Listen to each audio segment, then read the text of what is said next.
سید علی خان صاحب اور میاں عبد الغنی صاحب کی باتوں سے جو میں نتیجہ اخذ کر چکا ہوں کہ وہ یہ کہ قائد اعظم کا اخلاص اپنی جگہ بجا، آپ کی قیادت اپنی جگہ مسلم، اور یقیناً آپ انگریزوں کی ریشہ دوانیاں، ہندوؤں کی مکاریوں اور اپنوں کی مخالفت کے باوجود ہمارے پاس صرف ایک آواز تھی، ایک نحیف انسان کی گرجدار آواز کہ جس نے پاکستان بنایا۔ لیکن کیا آپ اس کو اسی طرح سمجھتے ہیں کہ قائد اعظم کے بعد ہمیں کوئی ایسی لیڈرشپ، کوئی ایسی قیادت نہیں مل سکی کہ جو پاکستان کو آگے بڑھا سکتی یا پاکستان میں وہ نظام لا سکتی جس کے قائد اعظم دائی تھے؟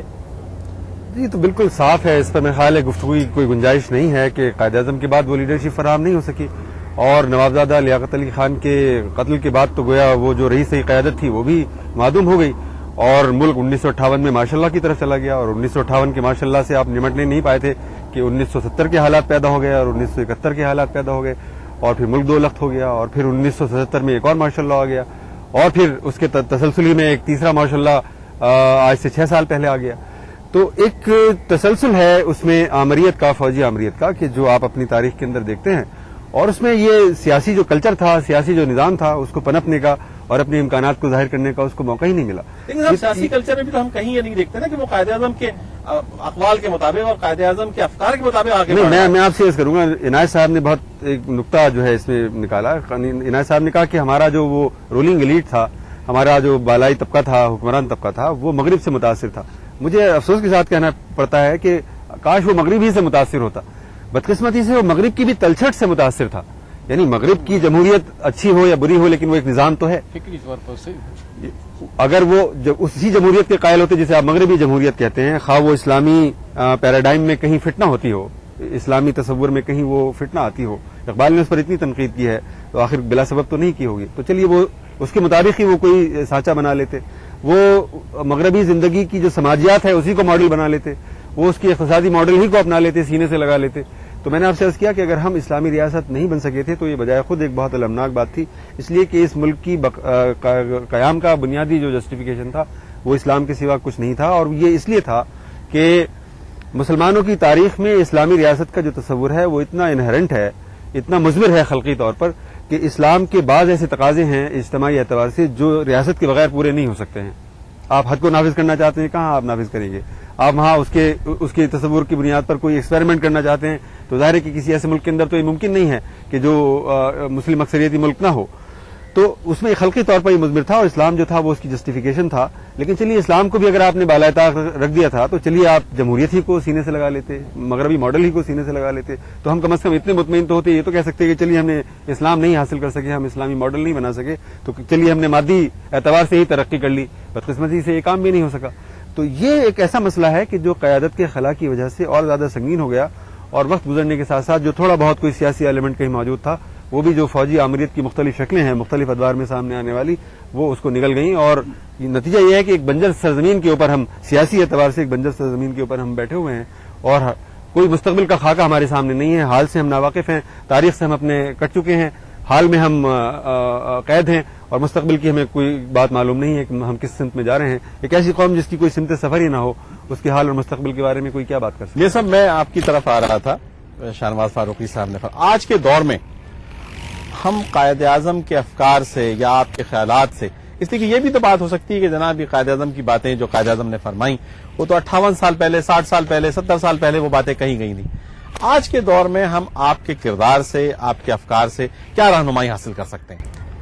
بات یہ ہے کہ اس میں رہنمائی کی تو کوئی کمی نہیں ہے، ان کی ساری زندگی آپ دیکھ جائیے، کوئی بھی جھور نظر نہیں آئے گا سوائے ایک کے، وہ بھی جھور نہیں ہے، اس کو انگریزی میں ریزیلینس کہتے ہیں۔ جس وقت وہ کیبنٹ مشن پلان آیا تو انہوں نے مان لیا تھا کہ وہ 3 حصے بنائے جائیں، ABC، اور اس وقت انہوں نے کہا کہ مجھے یہ قابل قبول ہے، تو کانگریس نے بھی کہا قابل قبول ہے۔ جب جناح صاحب نے کہا تو انہوں نے کہا کہ اس میں کوئی کیچ ہے، اور نہرو نے کہا کہ we will go to the constituent assembly without any shackles on our feet, تو قائد اعظم نے 5 منٹ میں کہہ دیا کہ all right, I also ودرا my acceptance. تو وہ میں جب یہ وقفہ ہوا تو میں یہ ذکر کر رہا تھا کہ تبدیلی لانے کے لیے جن چیزوں کی ضرورت ہے ان میں ایک تو یہ ہے اٹر ڈسسیٹسفیکشن، اور اس کی کوئی کمی نہیں ہمارے عوام میں، نہ ان کو پانی ملتا ہے نہ کچھ ہوتا ہے. پھر یہ کہ اس میں غم و غصہ ہو اس کی بھی کوئی کمی نہیں ہے.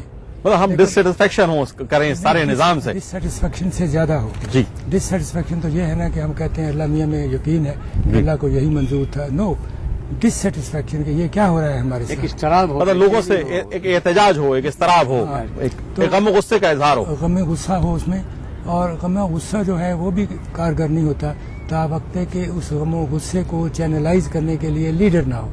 خالد آپ کی طرف آتا ہوں اسی سوال کو آگے بڑھاتے ہوئے کہ کیا بات وہی ہے کہ جی آپ فرماتے ہیں کہ جی غم و غصے کا اظہار بھی ہونا چاہیے, ڈسسیٹسفیکشن بھی ہونی چاہیے, اور ساتھ ساتھ صحیح لیڈرشپ کا انتخاب بھی ہونا چاہیے. لیکن اس 58 سالہ دور میں ہمیں یہ بھی تو نظر آتا ہے کہ شاید ہم نے مشہور لوگ تو بہت سارے پیدا کیے لیکن کوئی بڑے لوگ تو ہم پیدا نہیں کر سکے. یا قائد اعظم میں معاف کیجیے مشہور ان معنوں میں کہ بدنام بھی گر ہوں گے تو کیا نام نہ ہوگا.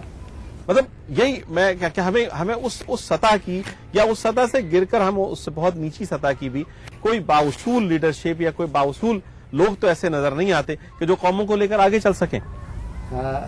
شاہ نواز فاروق صاحب نے بہت صحیح بات کہی کہ کسی قوم کی بدبختی سے زیادہ کیا ہوگی کہ اس کے افراد لا تعلق اور مایوس ہو کر بیٹھ جائیں.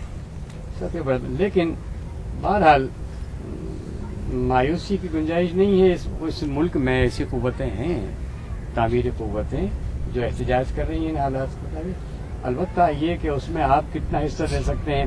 کسی بھی تحریک میں جو حکومت کے وقت کے خلاف ہو اس میں شرکت کے لیے قربانی دینی پڑتی ہے. جسے جینا ہو مرنے کے لیے تیار ہو جائے, ڈسسیٹسفیکشن اس حد تک پہنچ جائے کہ میں سر بازی اگرچہ پا نہ سکا سر تو ہو سکا. کس منہ سے اپنے آپ کو کہتا ہے بے وفا, اے بدنصیب تجھ سے تو یہ بھی نہ ہو سکا.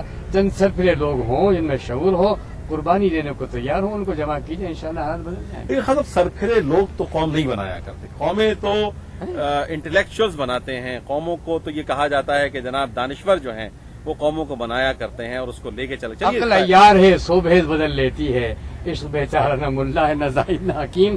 ہمیشہ تبدیلی ہوئی ہے, جذبے سے ہوئی ہے, عقل مندی سے برسبی رہ گئے. لاکھ حکیم سر بجے ایک کلیم سر بکا. وہ جذبہ ہی تو کام کرے گا. وہ جذبہ اسلام کے علاوہ آپ کو کہیں سے نہیں ملے گا. اسلام تصویر دیجیے تو مقصد پورا ہو جائے گا. اس کے پاکستان بنا تھا ورنہ تو جنے شہر نکل گئی. وہ خواب ڈھونڈتا ہوں.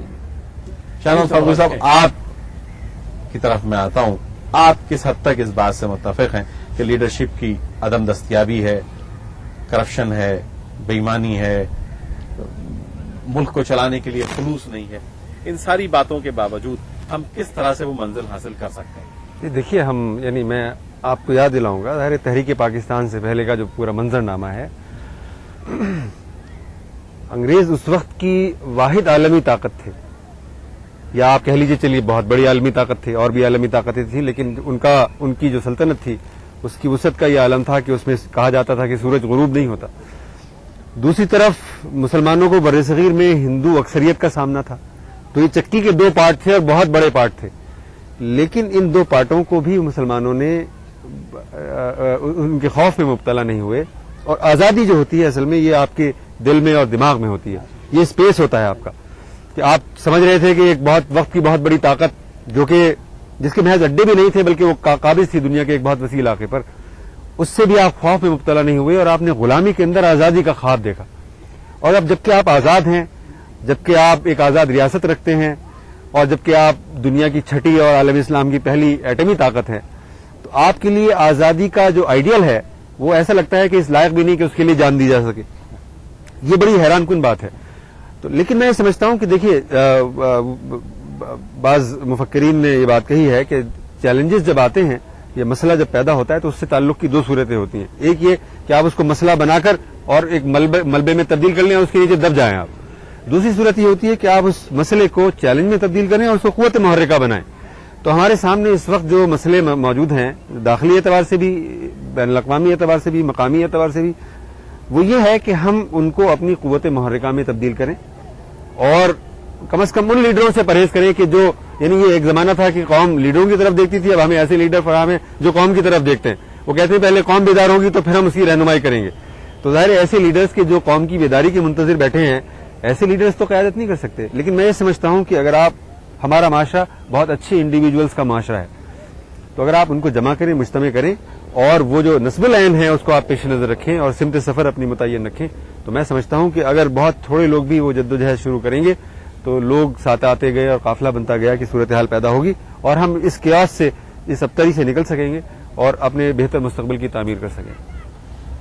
معزز ناظرین, آپ نے یہ ساری گفتگو سنی اور اس کا لب لباب یا اس کا اینڈ وہی ہے کہ جو شاید حضرت قائد اعظم علیہ رحمہ کی زندگی پر صادق آتا ہے کہ اکیلے ہی چلا تھا میں سوئے منزل مگر لوگ آتے گئے اور کارواں بنتا گیا. آج بھی کارواں بنتا جائے گا اگر ہم قائد اعظم کی طرح اپنے اصولوں میں اٹل اور پکے ہوں اور انہی پر چل کر ہم منزل حاصل کر سکتے ہیں. آپ کا میزبان شکیل خان اب آپ سے اجازت چاہتا ہے. اللہ حافظ.